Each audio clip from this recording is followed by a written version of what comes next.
Hello and welcome to the No One Asked You podcast. I'm reading The Wheel of Time for the first time and sharing the experience with you. This is One Good Turn, The Eye of the World, and today I am covering Chapter 36. What a chapter, guys! We get double the story. That's a weird way of saying it. I mean, Rand tells his story twice in this chapter. One sort of vaguely and one sort of not vaguely. We get poor Matt. He's been through so much. He just needs some sleep, and I'm sure he'll be fine. I hope. He's not going to be fine. At least not anytime soon. We get a new fan favorite character, the Ogier Loyal. Great name, by the way. Loyal sounds like loyal. Damodred, damned, dread. More death, moored, death, more death. So I think Loyal is a reasonably trustworthy fellow. We also get Rand being fairly smart in some of the things that he is asking. I really appreciate that. And finally, while he doesn't get out and out answers as to why the Dark Friends are so hell-bent on getting him and his friends, I feel like Loyal's explanation regarding, gosh, what was the term? Taveren. If it doesn't explicitly state the answers to Rand, it might lead him toward a correct thought pattern in discerning why they are after him. It's a really weird, complicated way to say a fairly simple concept. Also, we get some stuff about groves. That seems like it'll be important. But let's get into the chapter.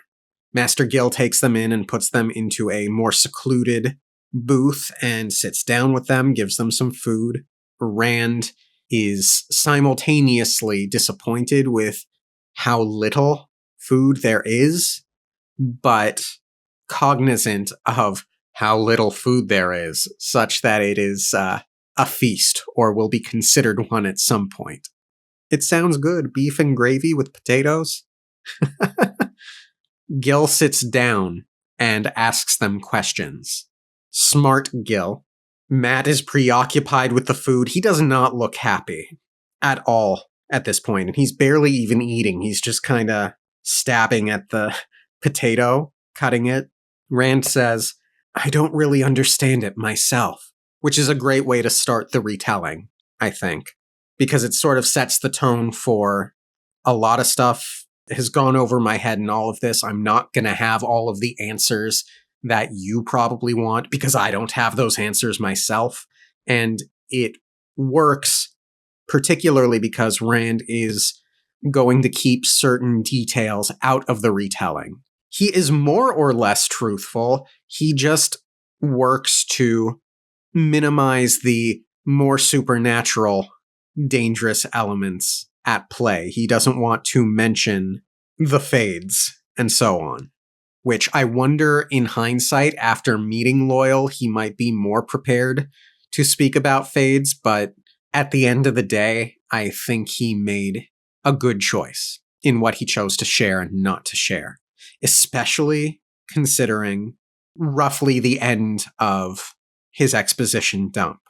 He explains that the plan was to go to Camelin and then Tar Valon, and he believes if we stay on that route, the others will be able to find us sooner or later. And Matt mutters, if they're alive. Matt is very, very out of it. Feel like I've said it several times this episode thus far, but it's true. I think Jordan is really, really emphasizing the corruption in this chapter. We'll get to a specific posture a bit later on. But as I was saying, with Rand not mentioning the Fades but not understating the danger, he outright says, it could bring you trouble helping us. Master Gil waved it off with a plump hand. Can't say I want trouble, but it wouldn't be the first I've seen. No bloody dark friend will make me turn my back on Tom's friends. This friend of yours from up north. Now, if she comes to Camelin, I'll hear. There are people keep their eyes on comings and goings like that around here, and word spreads. That is promising. Like, I read that and I was elated to hear that. That I can't do the math, but it solves a great chunk of the issue. They don't have to worry about keeping an eye on the city gate for her to arrive. Now they could, in theory, direct their focus inward. Now, Moraine will probably hide when she arrives, so it should be worth checking around inside, but the flip coin of that is Gil hadn't heard prior to Rand and Mat's arrival of the arrival of a new Aes Sedai. So it's not necessarily unreasonable to presume that she has not yet arrived. And that should allow for them to focus their planning in slightly different directions. It should allow them to hopefully find their footing. Brilliant Rand, asks about Eleda, the Aes Sedai in the city. And I remember I was talking last episode about how it might probably be better to go to Eleda rather than Tar Valon alone. And that was, of course, stated without this knowledge of her character. This, what the innkeeper is about to say, changes that equation. For me, certainly. The innkeeper hesitated too, and finally shook his head. I don't think so. Maybe if you didn't have a connection to Tom, she'd winkle it out, and then where would you be? No telling. Maybe in a cell. Maybe worse. They say she has a way of feeling things. What's happened. What's going to happen. They say she can cut right through to what a man wants to hide. I don't know, but I wouldn't risk it. If it wasn't for Tom, you could go to the guards. They'd take care of any dark friends quick enough. But even if you could keep Tom quiet from the guards, word would reach Eleda as soon as you mentioned dark friends, and then you're back where we started. It seems clear to me that Gil probably isn't thinking in terms of Fades and Trollocs. He's probably thinking in terms of that woman, or Pater, or Goad. Rand agrees to no guards. He does bring up a good point a little bit later on, however, which could make it such that it doesn't matter if he's including Fades and Trollocs in his equation, but we'll get to that in a couple of paragraphs. For the moment, Rand agrees, no guards, and we get the line, "Trouble is, you're caught up in the fringes of politics, lad, even if it's none of your doing, and politics is a foggy mire full of snakes." Politics! Well, I guess he has been interacting with political actors. Tom certainly was wheeling and dealing with the court, and Moraine is clearly a part of a political organization. You can try and stay out of politics, but politics tends to have a way of finding you. I feel like there's something more to that line, but I'm not sure what to say about it.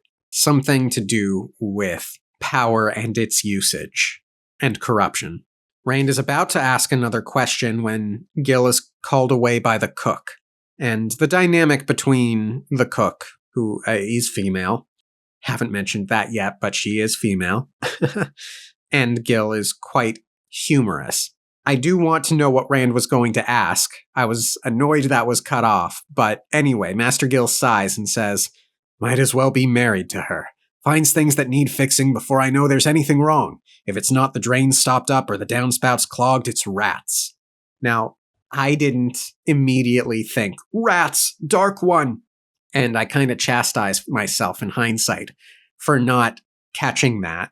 Fortunately, Rand will catch it.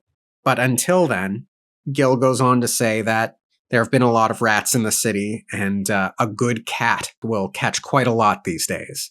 He says to ask one of the girls which room is theirs. Before he leaves, he says, "And don't worry about dark friends. I can't say much good about the White Cloaks, but between them and the guards, that sort won't dare show their filthy faces in Camelin." Yeah, so I didn't consider the White Cloaks as being useful in that way, which I suppose is ironic considering their purported purpose. Nevertheless, I do think it's a reasonably strong argument. It might make things more difficult for a Fade. Rand notices that Mat isn't eating, so he encourages him to do so. And Mat is just bitter and angry. He says, "Tar Valon, all this time it's been Camelin. Moraine would be waiting for us in Camelin. We'd find Perrin and Egwene in Camelin. Everything would be all right if we only got to Camelin. Well, here we are, and nothing's right. No Moraine, no Perrin, no anybody. Now it's everything will be alright if we only get to Tarvalon. Jeez. It's been 2 seconds, Matt. But okay, he hasn't eaten and he hasn't slept. I get it. But take a moment to breathe. Rand reminds him that he's alive. He says, "We're alive. We are alive. That much is all right. And I intend to stay alive. I intend to find out why we're so important. I won't give up." Which is a great archetypal hero line. All these people and any of them could be dark friends. Master Gil promised to help us awfully quick. What kind of man just shrugs off Aes Sedai and dark friends? It isn't natural. Any decent person would tell us to get out or something. And Rand forces Matt to eat. We've all had friends who are excessively negative. I think excessively negative people don't tend to have friendships that last long. So I'm very curious exactly how far Matt and Rand's friendship is going to be pushed. They are kind of stuck together for the moment. They are the only two that know they can trust each other completely, but at a certain point, Matt will, through dagger influence, find some messed up reason to mistrust Rand, I'm sure. Maybe they'll split up and Matt's gonna go join the hunt for the horn. And I do wonder if there will come a point where Rand does make the connection to the dagger. Rand doesn't think the city walls or the guard would stop a fade, but then finally his mind turns to the rats, and I'm like, oh, that's right, they are servants of the Dark One. He remembers the dream he had with the rat and the spine snapping, and what Lan said. Sometimes the Dark Ones use carrion eaters as his eyes. Ravens, crows, rats. So good, he's smart. The cute serving girl who giggles shows the two of them to their room, and we get a line about Rand thinking he would probably just put his foot in his mouth, and he wished he had Perrin's way with girls, which, if I recall correctly, is sort of the mirror of Perrin's opinion of Rand and himself. As soon as they're left alone, Matt gets on the bed, his back not against the wall. He turns to face the wall. And Rand thinks that Matt is clutching the dagger again. So yeah, Jordan really, really is emphasizing that in this chapter. Rand, in a slightly thoughtless line, says, "You just going to lie up here hiding? I'm tired." Rand, are you forgetting that Matt didn't sleep that night? Not that your sleep was that much better than no sleep because of the dream, but anyway, it's fine. Rand says, "We have questions to ask Master Gil yet. He might even be able to tell us how to find Egwene and Perrin. They could be in Camelin already if they managed to hang on to their horses." "They're dead," Matt said to the wall. So, yeah, it's so much.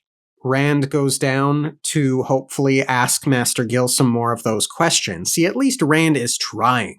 He's gathering information. He is trying to come up with a game plan. Very respectable. But Master Gil is nowhere to be found, and apparently whatever it was that the chef wanted, she hasn't seen him either. Rand sits down and he's sort of watching the people.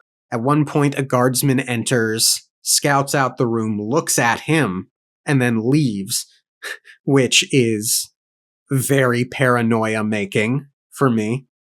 One of the maids tries to reassure him that that's a common occurrence, but Rand thinks to himself. Rand shook his head. Nothing for him to worry about. It was not as if the guardsman would have come over and demanded to know if he knew Tom Marilyn. He was getting as bad as Matt. We've been getting a lot of Matt is having an exceptionally rough time, but it's pulled back a little bit by the whole, there's justification. And even Rand is feeling some of it. Rand asks if there's a private room that isn't being used that he can sit in. The maid points him to a library. I kind of had to do a double take here at that one. Is it common for inns to have libraries? I could see studies, maybe. Libraries? That was a bit strange for me. Nevertheless, he mentions that he wants a word with Master Gill when he has an opportunity. The maid says that she'll let him know the cook wants him too.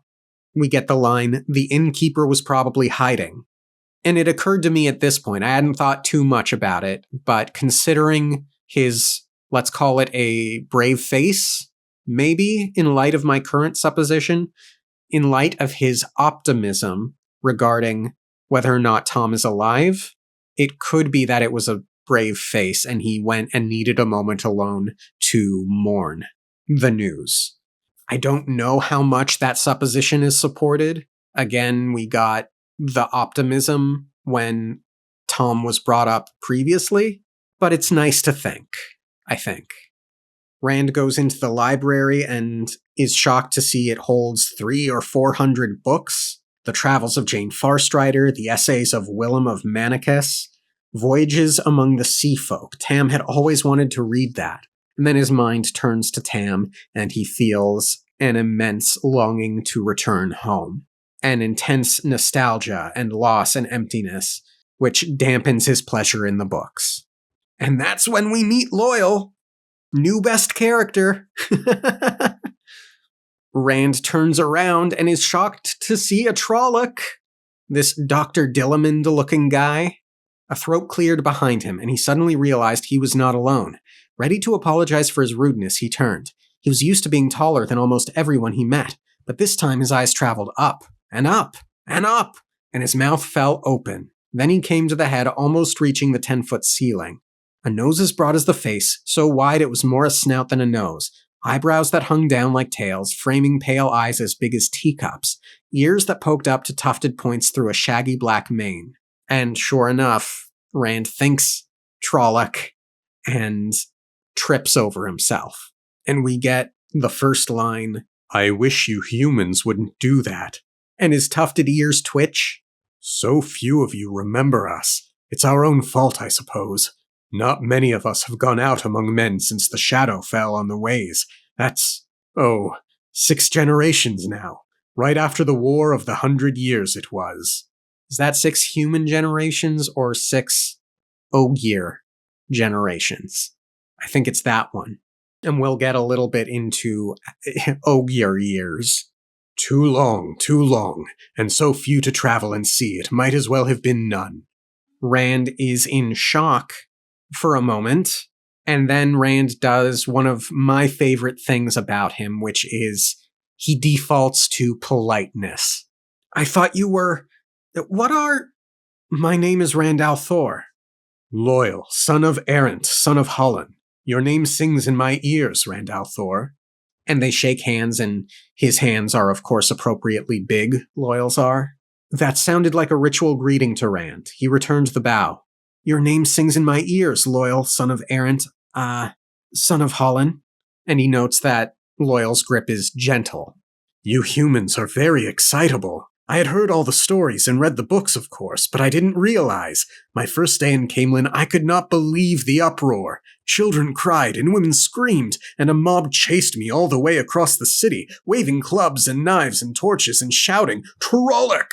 I'm afraid I was almost beginning to get a little upset. There's no telling what would have happened if a party of the Queensguard hadn't come along." That line, "I'm afraid I was almost beginning to get a little upset," endears me to him. He is a humorously calm figure. And then, well, I'll read a little bit further for this next comment. "A lucky thing," Rand said faintly. "Yes, but even the guardsmen seemed almost as afraid of me as the others. 4 days in Camelin now, and I haven't been able to put my nose outside this inn." So the guardsmen are good enough to allow the Ogier, which we don't know yet is an Ogier, I believe, into the city despite Trolloc fears.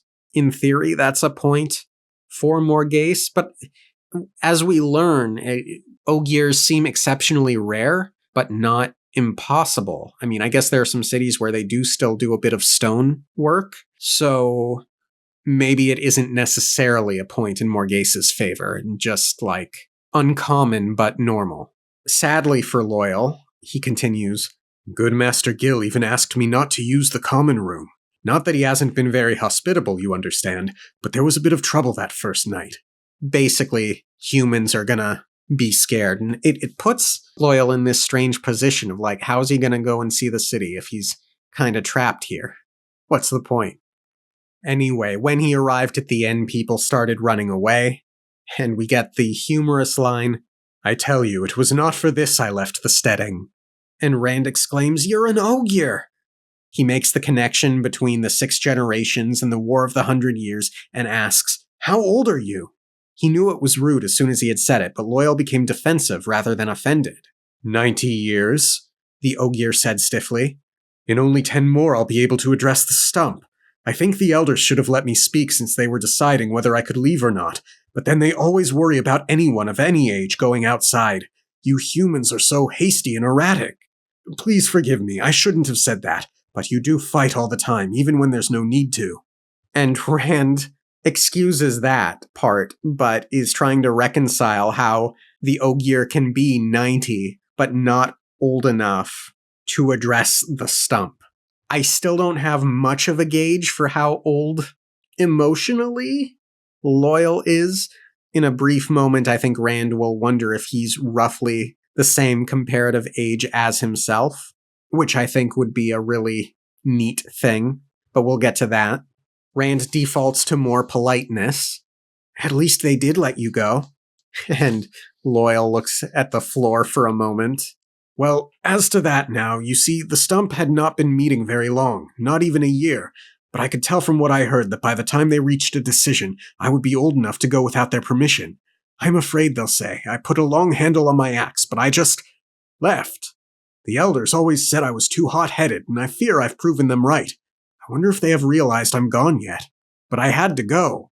Pretty much everything Rand notices, I feel like I noticed. It's like, oh, they speak for years and might not have even noticed him.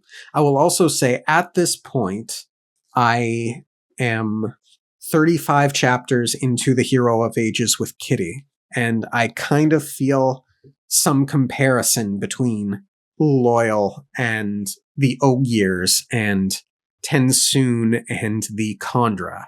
The Khandra having this very tight-knit, private community that functions, I won't say slowly, but rigidly, and Tensoon being a bit, well, he's discovering about himself that he is a bit rebellious at the point we are in that story. So anyway, I feel as if I see shades of Tensoon in Loyal.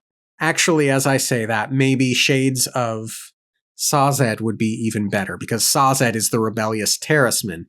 The Terrace were and or are very careful because they had to be under the Lord Ruler, the Synod. There's something there. Rand bit his lip to keep from laughing. If Loyal was a hot-headed ogier, he could imagine what most ogier were like. Had not been meeting very long, not even a year? Master Alvir would just shake his head in wonder. A village council meeting that lasted half a day would have everybody jumping up and down, even Harl Luhan. Yeah, so these are a people who are very slow-moving compared to humans. Loyal has a very insightful comment to make on that topic, which is what I would say, so we'll get to that. Regarding their lifespan, Rand says, "If you don't mind my asking, why did you want to go, outside so much? I wish I'd never left my home myself." "Why, to see. I read the books, all the travelers' accounts, and it began to burn in me that I had to see, not just read. I studied every scrap I could find about traveling, about the ways and customs in human lands, and the cities we built for you humans after the breaking of the world. And the more I read, the more I knew that I had to go outside, go to those places we had been, and see the groves for myself." So, okay, they started building things after the breaking of the world. Good to know. Also, I appreciate the hero's journey in Joseph Campbell, but I'm not one of those die-hard, it is gospel kind of person. I liked the way Sanderson put it in one of his lectures. The hero's journey is descriptive, not prescriptive. But this characteristic here of Loyal, I think, balances against Rand really nicely. Rand, I think, refused the call or wanted to refuse the call. He craves to go back home with regard to the call to adventure, and Loyal seems to have answered the call with great vigor. So I like him. And then we get the line about groves, and I don't recall much about groves mentioned prior to this. We have a Vendosora, which Rand brings up later. I wondered, as Loyal goes into a bit more detail about the groves, if the groves have something to do with the eye of the world. I don't know that I can articulate specifically why I have that thought, other than to say it has something to do with nature and connecting everything, maybe. Anyway, that was just a quick thought I had. Loyal says, yes, the groves, the trees. Only a few of the great trees, of course, towering to the sky to keep memories of the steading fresh. And he goes on to explain that the Ogiers used local trees for these groves. You cannot make the land go against itself. Not for long the land will rebel. You must shape the vision to the land, not the land to the vision. It's another one of those lines that's like, that is a philosophical thought to ponder for a while. And I suspect it will be a lesson Rand needs to take to heart as he comes to identify himself as the Dragon Reborn. Rand asks, what about the cities? The cities the Ogier built. Here, for instance. Ogier built Caemlyn, didn't you? And we get that the Ogier didn't really work with stone until after the breaking. During the exile, when they were trying to find the steading again.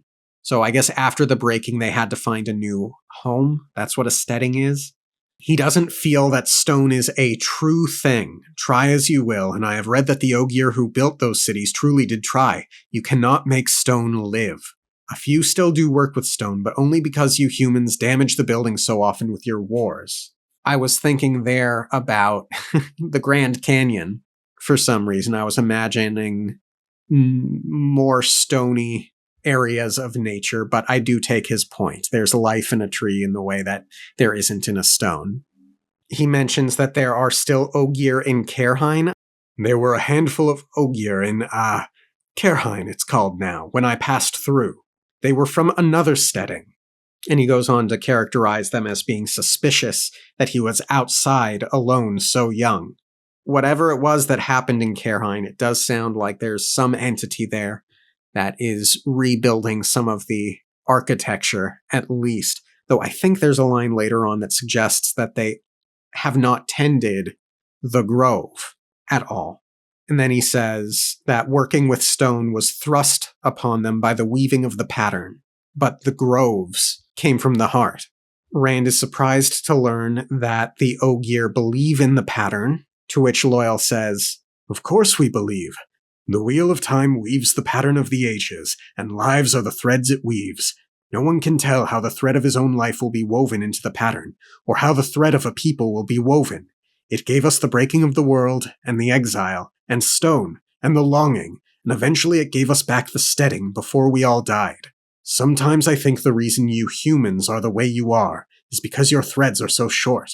They must jump around in the weaving. And we get a humorous line about how he shouldn't remind humans how short their lives are, which Rand laughs off as something he's never really thought all that much about. He'll be happy if he lives to be as old as Senbue. But I do think that is a very intuitive... I think it's an idea that I've seen in a couple of other fantasy things about humans have short lives, and that is why they are industrious, that is why they are ambitious, that is why they do all of these things. It seems like fair justification. A good explanation, rather. Loyal says, well, perhaps you humans do have short lives, but you do so much with them. Always jumping around, always so hasty, and you have the whole world to do it in. We Ogier are bound to our steading. And I kinda hope that sticks in Rand's mind, Loyal's desire to go out and see the world. Because Rand has been so focused on wanting to go home up to this point, I think it would be good for him to... I know he's in such a dangerous situation, but take a leaf out of Egwin's book and appreciate the opportunity that has been afforded to him. Well, maybe when he has a slightly more firmer stance on safety, he'll be able to do that. But for the moment, I also can't blame him when he doesn't know if he'll be alive by this time next week. Loyal laments that many of the places he has read about have different names, and that human memory is so short. Caerhein's proper name is Al Caerhainalen, Hill of the Golden Dawn, and the people don't even remember what the sunrise on their banners mean. And the grove there, I doubt if it has been tended since the Trolloc Wars. It's just another forest now where they cut firewood. He goes on to describe Camelin. We're not a quarter of a mile from the center of it, right where we sit, from where the center of it should be. Not a tree left. I've been to Tyr and Ilion too, different names and no memories. There's only pasture for their horses where the grove was at Tyr, and at Ilion the grove is the king's park, and none allowed inside without his permission. So the grove's gone, the memory's gone, the dream's dead, is something that he laments. I've said before, I haven't read deep into Lord of the Rings, but I get the sense that it is very pro-nature and anti-industry. That seems like a reductionist way to put the idea that I want to articulate. But there's this idea, I think, of Tolkien taking the perspective that it's evil to destroy so much beautiful, wonderful nature, which is life, for the war machine, I guess. But I suppose I don't know really enough about that to comment in any greater detail. Rand says, "You can't give up, Loyal. You can't ever give up. If you give up, you might as well be dead." Yes, that's the way of your kind, isn't it? Till shade is gone, till water is gone, into the shadow with teeth bared, screaming defiance with the last breath to spit in Sightblinder's eye on the last day. I think that means that humans fear death, or spit in death's eye, or seek to live, something to that effect. There's an awkward pause and silence, and then Rand asks if the great trees are like a Vendosora. And Loyal's response is surprising, semi. Loyal sat up sharply. His chair squealed and cracked so loudly Rand thought it was going to come apart. "You know better than that. You, of all people." "Me? How would I know?" "Are you playing a joke on me? Sometimes you Aielmen think the oddest things are funny." "What? I'm not an Aielmen. I'm from the Two Rivers. I never even saw an Aielmen." Loyal shook his head and the tufts on his ears drooped outward. "You see? Everything has changed, and half of what I know is useless. I hope I did not offend you. I'm sure your Two Rivers is a very fine place, wherever it is." So, I'm not quite sure what to make of Loyal's outburst. If it was insulted, or if Rand touched on something taboo, which I think is probably that. Loyal doesn't seem like the type to be too easily insulted. But I mean, we know from Tam's recollection that we're talking upon something over which many folks died. So it's enough to know that the topic is emotionally charged. And that Rand is an Aiel is something I knew going into this, because I did remember one of the clips that I had seen from the show was, an Aielman who is not an Aielman, or something to that effect.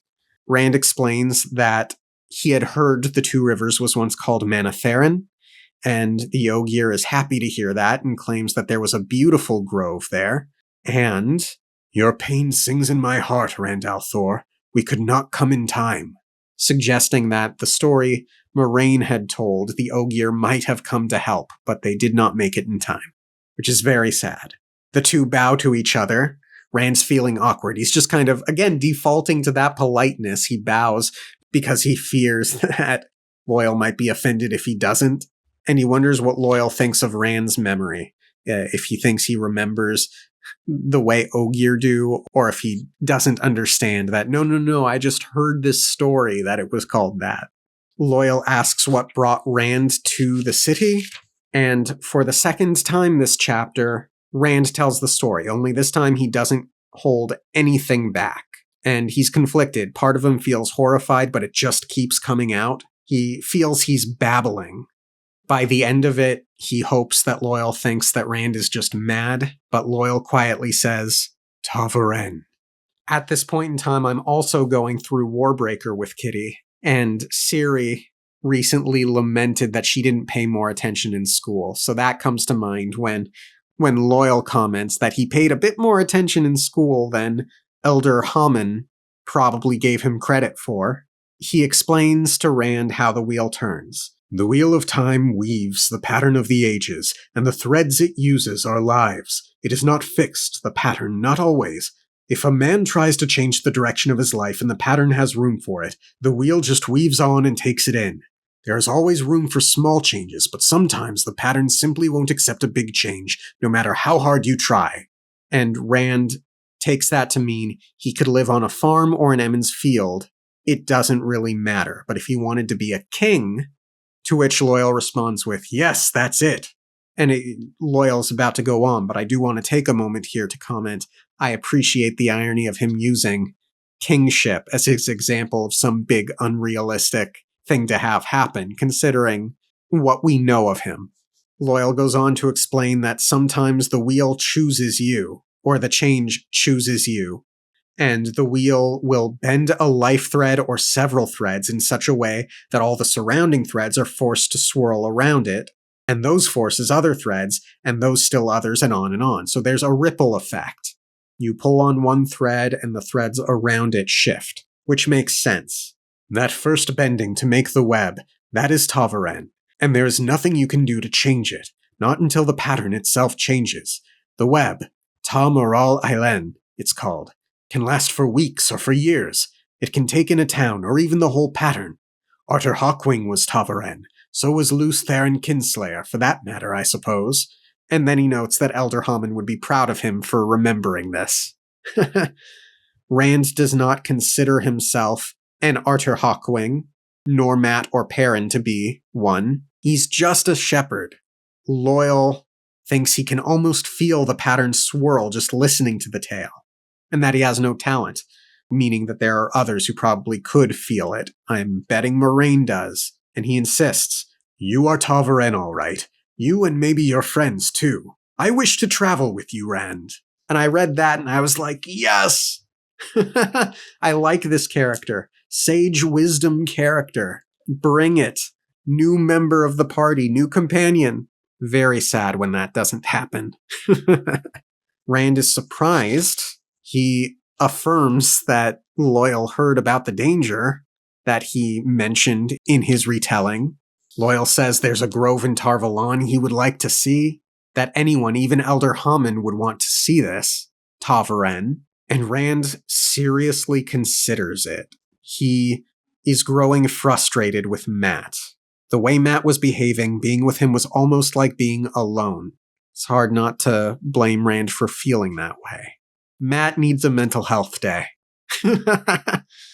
Loyal would bring with him age and wisdom and knowledge, but then he thinks, how do you hide somebody almost 10 feet tall? Then he says, I don't think that is a good idea, Loyal.